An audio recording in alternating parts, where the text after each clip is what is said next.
ce matin, il était, je pense, à Londres, et après ça, il est à Paris. Comme quoi, tu as traversé la Manche pendant notre émission, On finalement. paye ça, nous autres? J'ai Tu te traversé promènes de la même? Manche, effectivement, quand vous étiez en train d'amorcer l'émission. Mais aujourd'hui, avec le train, ça se fait facilement.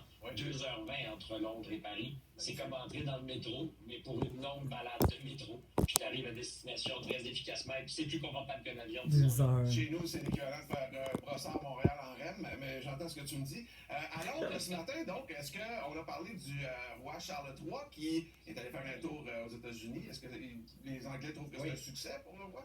Alors, oui, on en a beaucoup parlé au cours des derniers jours. Il est rentré jeudi à Londres. Le roi, c'était probablement la visite la plus importante depuis la première visite officielle d'un roi aux États-Unis. C'était en 1939, avant le début de la Deuxième Guerre mondiale. C'était George VI.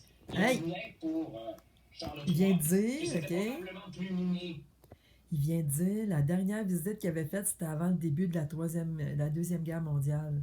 Probablement la visite la plus importante depuis la première visite officielle d'un roi aux États-Unis. C'était en 1939, avant le début de la Deuxième Guerre mondiale. C'était George VI. Et on venait pour Charles III que c'était probablement plus miné que ne l'est le détroit d'Ormuz s'il est véritablement, parce que la relation entre les États-Unis et l'Angleterre est loin d'être au fixe.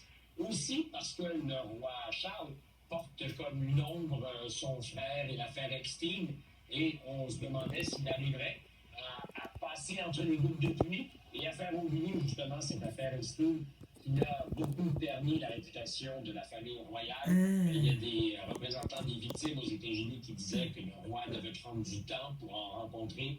Il ne l'a pas fait. Il s'est surtout occupé de rafistoler la relation transatlantique entre des alliés historiques, traditionnels. Ça s'inscrit dans le cadre du début des célébrations du 250e anniversaire de l'indépendance américaine.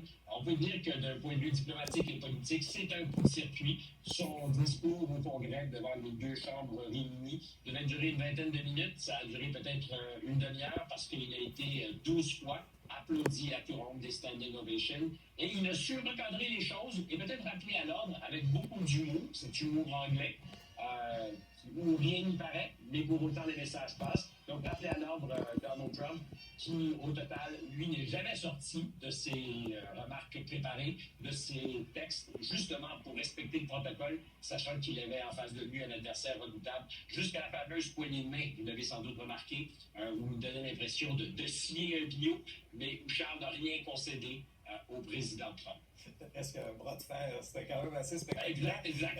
Stéphane, tu parles